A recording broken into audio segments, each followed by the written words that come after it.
बोराडी ग्रामपंचायतीची विकासाची वाटचाल व कार्यकुशलता पाहता सन 2023 ते 24 मध्ये गतिमान प्रशासन या उत्कृष्ट कामगिरी बजावणाऱ्या बोराडी गावाला व प्रत्यक्ष प्रशासकीय कारभार चालविणाऱ्या कर्तव्यदक्ष ग्रामपंचायत अधिकारी श्री ज्ञानेश्वर पेंढारकर यांना गौरविण्यात आले। तसेच आदर्श सरपंच म्हणून श्री सुखदेव भील व उपसरपंच श्री राहुल रंधे यांचा विशेष सन्मान करण्यात आला। ग्रामपंचायत विकासाच्या रथाचे 2 चाक म्हणजे सरपंच व ग्रामसेवक आणि त्यांनी संयुक्त विद्यमाने जर ठरवलं तर आदिवासी दुर्गम भागातील गाव देखील शहरासारखं होऊ शकते, याचं उत्तम उदाहरण बोराडी ग्रामपंचायत मध्ये पाहायला मिळत आहे।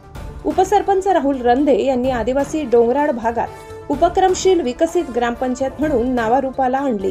याकरिता गेल्या काही वर्षापासून भरपूर लोकहिताची कामे बोराडीत झाली। त्या अनुषंगाने शासकीय व इतर पुरस्कारांनी बोराडी गाव हे अजून जास्त नावारूपाला आले।